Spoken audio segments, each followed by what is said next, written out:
Hey guys, I am headed off in about 10 minutes to go to a Vipassana retreat here in Rio de Janeiro.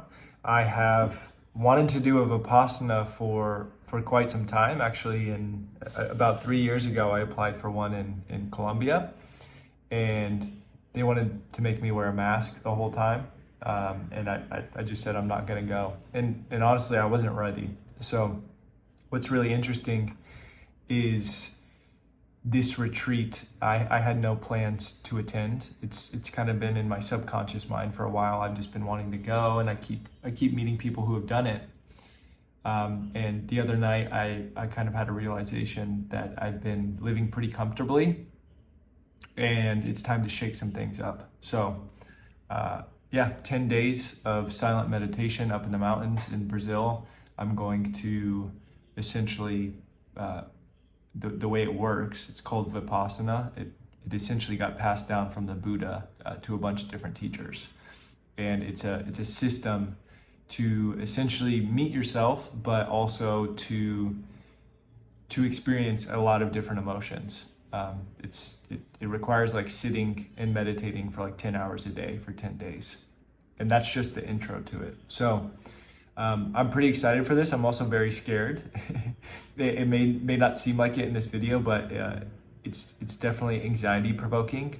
I don't want to be the person that goes and then backs out. A lot of stuff for me that will come up is going to be related to like patience and staying in the tension of me not wanting to be somewhere, but choosing to be there. That's been a big theme in my life, realizing like I was going to Portuguese class for a while and I chose to be there, but I didn't want to be there. But I wanted to learn Portuguese. So there was like some muddy waters that need to be cleaned. And so I'm excited to go and learn how to be more present with myself and develop a better relationship with myself. It's going to be very powerful. And you guys will probably see, I'll post the second part to this video when I come back and get through all of it. You'll probably see a change in potentially the way I speak, the way I show up, probably my vibe as well. So I'm excited, and I'll see you on the other side later. What is up? I believe I went to the Vipassana April 4th to the 14th or something like that. It's the 28th now. So it's been, I don't know, you do the math. 2 weeks. 2 weeks. I gotta say, craziest experience. And not crazy in terms of like, I've done ayahuasca and stuff. It's pretty crazy. Not crazy in that essence. It's crazy in how much transformation I experienced in 10 days and how much it's changed me. And I don't know if you could pick up on it in this video, but I very much am, I wouldn't say a different person. I would say the Vipassana helped me really embody things that I was already aware of intellectually. But one of the big things that it teaches is like there's intellectualism and there is experientialism. So it's a difference between reading a book and actually going and doing it. You can read a book on skydiving, but if you haven't skydove, then probably not really going to be someone who should be making YouTube videos about it, right? So the interesting thing about the Vipassana journey for me was just the wide range of emotions that came up. And ultimately what I realized during the whole entire experience was that I was not living in alignment with who I really am. And that was shown to me essentially by giving me a whole entire different business. I went there for 10 days. On day like 3 or 4, it just threw me a whole entire different business model. I had a lot of time to think about it because during the whole entire session, I couldn't talk to anyone or write or anything. Couldn't even write down my ideas, which I was like, I really wanted to because there's so much stuff coming up, but it was great that I couldn't because it actually allowed me to solidify them even more. But the reason I have this new channel and I'm posting these videos on this channel instead of the old one I had is because that was an old identity.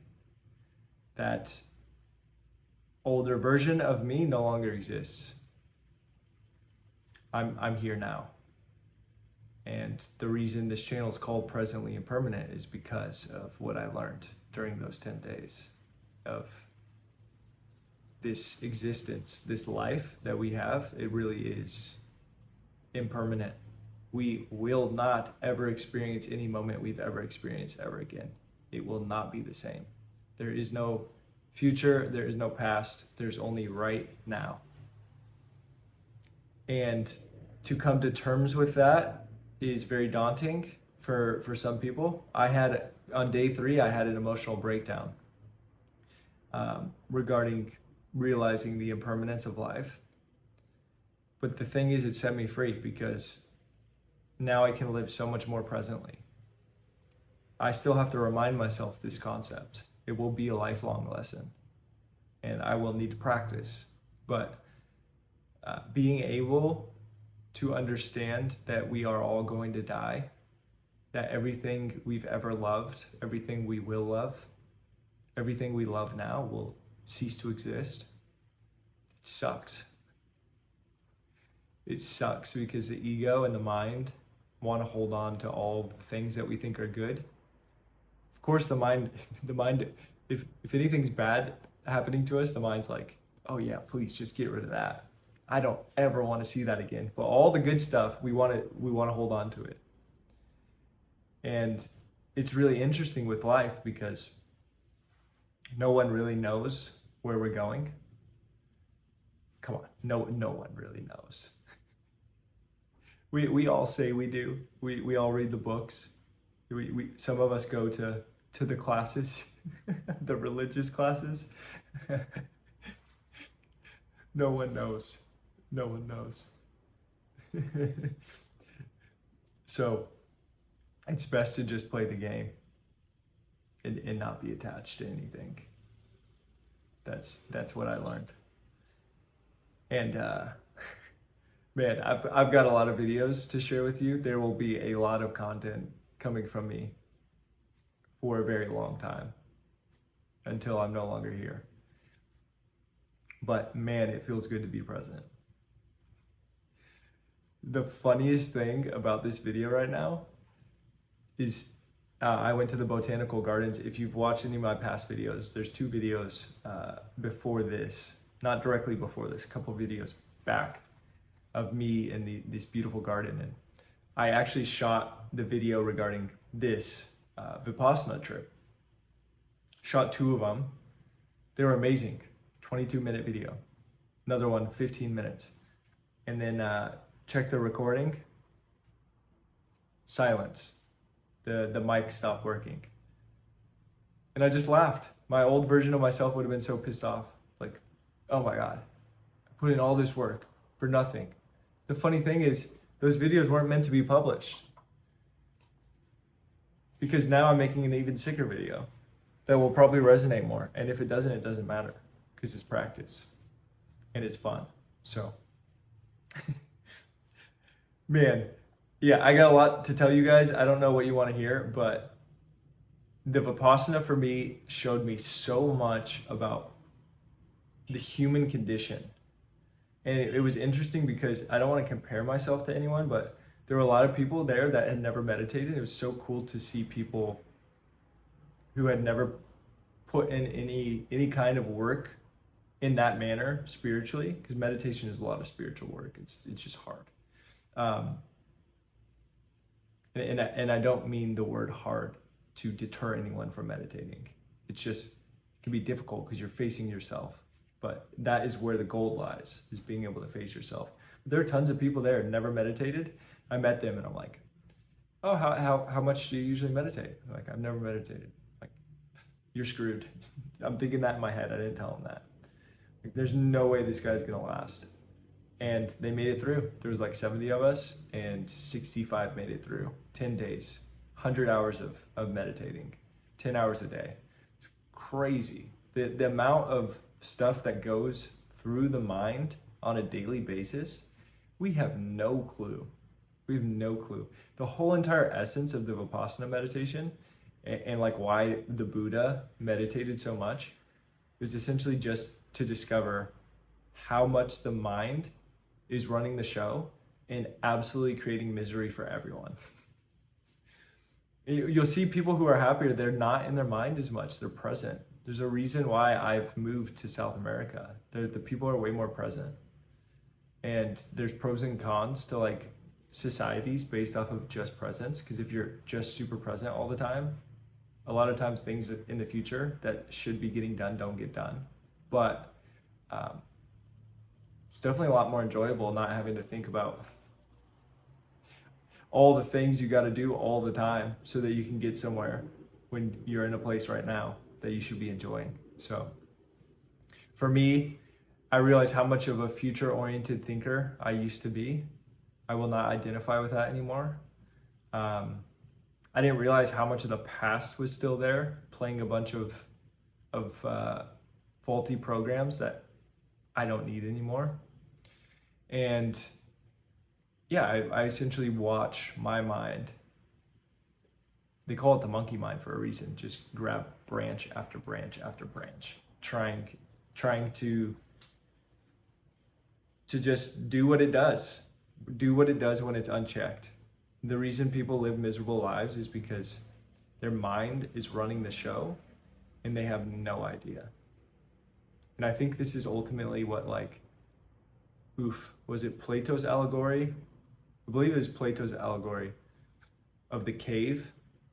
There's essentially, you can look it up online, but there's a made up scenario of people sitting against a wall and they're chained. And they're looking at a wall and they're seeing shadows and they believe that that's reality. And the chains signify their inability to move to another place, right? Because they're like chained up slaves, essentially, in prison. What they don't know, if they were to like stand on their tippy toes and look over the wall, so there's actually a fire from someone who created the fire, they're creating a shadow that is going onto the wall. So these people who are chained because they're not moving and they think that that's their existence, they're just sitting there looking at the shadows, and that's all life is. But one day, someone decides to look over and they see it for what it really is. And then they start asking questions to themselves. And then somehow they figure out how to get out of the shackles because they don't want to be in them anymore. And then they climb up the hill and they realize that it goes up. They see this really bright thing that they've never seen before called the sun. They get out of the cave and they start adjusting. And the world is completely new. They never knew it could ever exist like that. Here's the problem. The people who are in the cave oftentimes think about going back down to save their friends and family and all of the people that they loved. But the issue is if they go down into the cave, and this is according to the allegory, if I'm even saying that right, I have no idea. I forget. But if you type in Plato's allegory of the cave, I believe that's it. If the person goes back down to try to save the family, their ignorance essentially is so deep that they will think because the person never came back that they got killed or something. And in their mind, the person who's come back down might be an impersonator because their mind just can't believe that this person did that thing and came back. So then they'll attack that person and kill them because they're not able to escape. All of this is to say that these are the tricks of the mind. And it just takes us beginning to understand and understand that in order for us to really live a fulfilling life, we have to start looking at the truth. And the truth is turning around and looking over the edge. And that's what Vipassana essentially taught me. Like, I knew about the allegory of the cave, and I've only just expressed this now in this video, but that's what Vipassana taught me in a nutshell. It's like, there's a lot of information in the world about life, but none of it matters until you've experienced it. Until you've been able to experience at depth the human condition and how much your mind is ruling you. There's many ways to experience this, by the way. You don't have to do a Vipassana retreat. I highly recommend it, though. You should definitely do it, but you don't have to. Yeah, the mind is just, it's such a wonderful thing. It's like when you can learn to not rule it. It's not that you have to control it. When you can learn to observe it and no longer let it run the show and just kind of laugh at it, that's when life gets really good. Really good. So it's just so much more fun. So much more fun, because you can't be in misery when you're just observing something that is just so faulty. The mind is so funny. It just tries grabbing onto everything. Oh, I want that so bad. Please, my life will finally be better when I can finally just have that thing. And when I get that thing, then people are going to start loving me. And when they start loving me, then I'm going to feel good about myself for the first time, because when I stubbed my toe over my dog when I was 4 years old, it really hurt my feelings. And now I need attention. It's that. Or I've been hurt so bad before, I cannot even bring myself to moving into a situation that will hurt me like that again. Both of those are completely reasonable reasons why we would be stuck in misery. Completely makes sense. And what I'm describing is craving and aversion. The craving is wanting good experiences so that you don't have to feel lack anymore. And then the aversion is trying to get away from the bad experiences so that you don't have to feel lack anymore. Associating the bad with lack. And something very powerful that I learned. I learned a lot of lessons that I didn't put two and two together. And then when I did the Vipassana, a lot of the lessons I learned in my life kind of just clicked. And like now I'm a lot more grounded into them. But one of the things that was crazy that happened to me during my birthday, my 30th birthday, 2 days before my birthday, actually, sorry, one day. No, on the day of my birthday, one of my friends was coming into town to visit me. We picked him up at the airport, another friend and me. And I was not feeling good that morning. I was feeling sick. And the night before, I was in a very high frequency. I felt really good. I was so connected to my body and my heart. And what I ended up doing was my mind didn't want to be in that frequency anymore. It was like I couldn't hold space for it. So I sabotaged myself. I went and got a bar of chocolate, which is here is cacao usually. It's got like 70% cacao, which has caffeine. I really can't tolerate caffeine anymore. I've gotten rid of it. And then I had half of a cigar that I had left. And my higher self knew, you probably shouldn't be doing this, but I was on such a high, I kind of like wanted to, I didn't want to sabotage myself to bring it down, but I couldn't hold it, right? It was so much for me. So I sabotaged myself.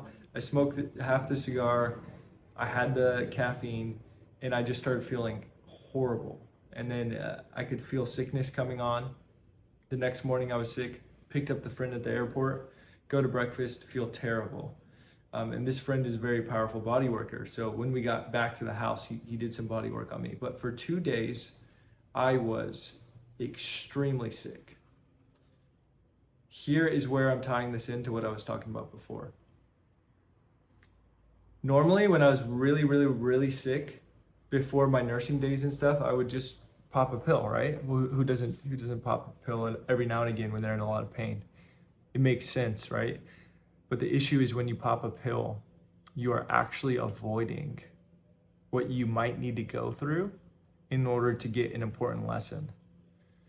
So when you pop like a Tylenol, a lot of sickness that comes up, it's related to the mind. So what was actually happening for me when I got sick was a very big event spiritually that was about to come up,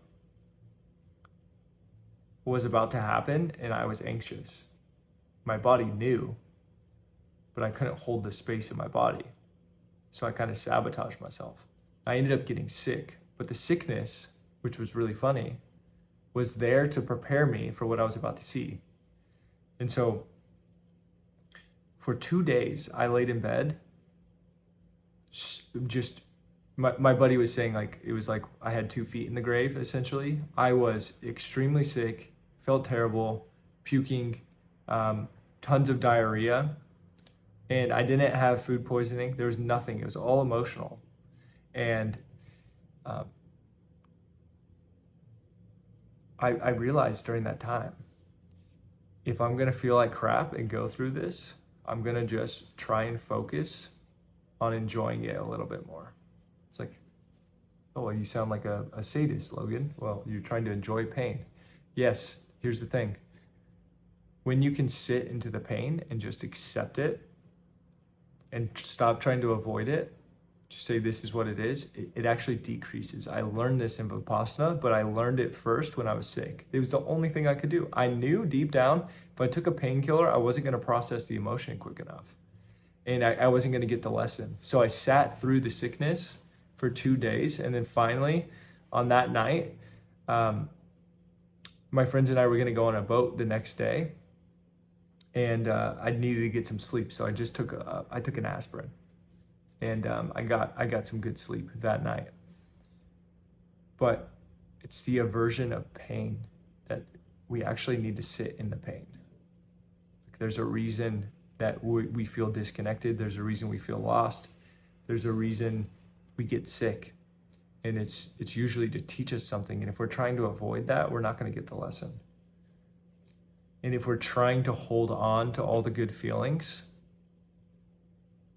the feelings of admiration, the feelings of, oh, I got more subscribers, I've got more likes, I drank this alcohol tonight and I feel good.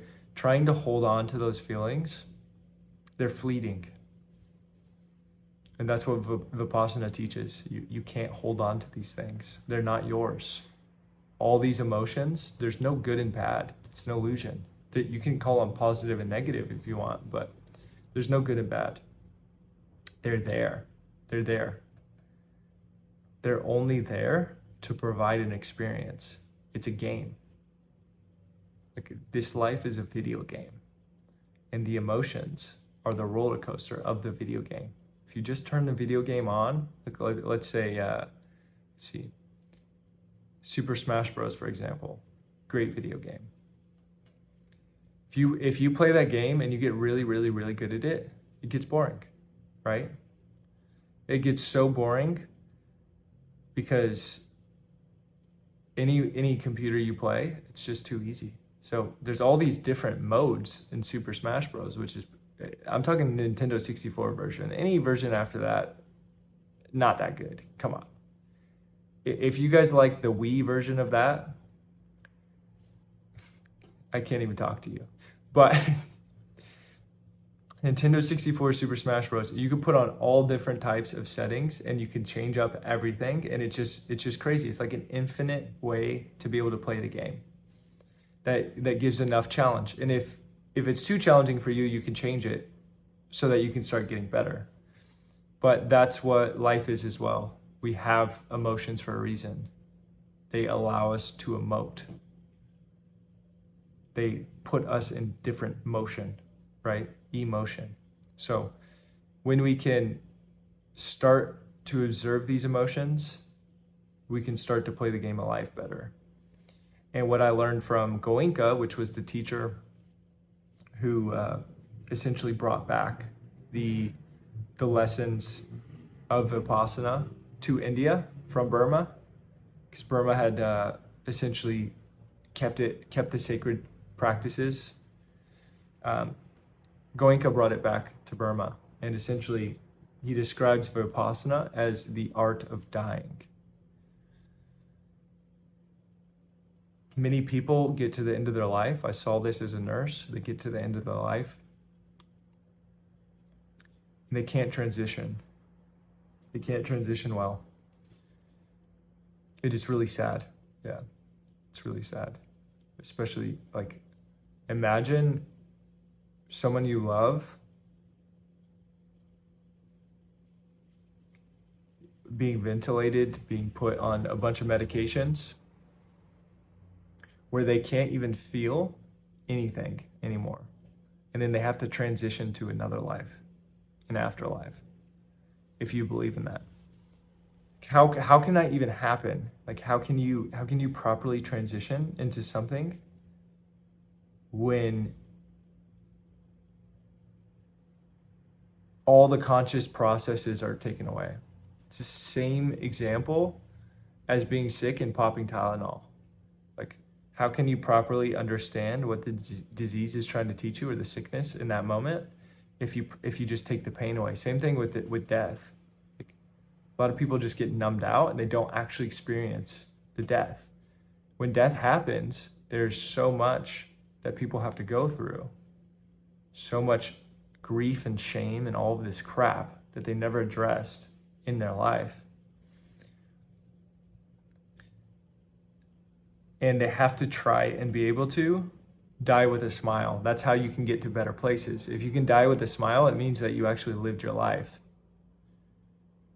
So essentially, Vipassana is the art of dying, because the only way you can master the art of dying is if you master the art of living. How cool is that? You can only master the art of living if you've mastered your mind. So that's all I've got for tonight. I'm pretty spent, but it's been an epic day. It has been an epic day, and there are many, many more to come. And yeah, if you guys are interested in Vipassana, I'll put links below. If you're interested in working with me, I have coaching links for one-on-one calls. We can do one-off calls. I also work with private clients, and usually 3-month coaching containers, but it depends on what the person needs. So if you're interested in that, hit me up, and I'll see y'all in the next video. Later.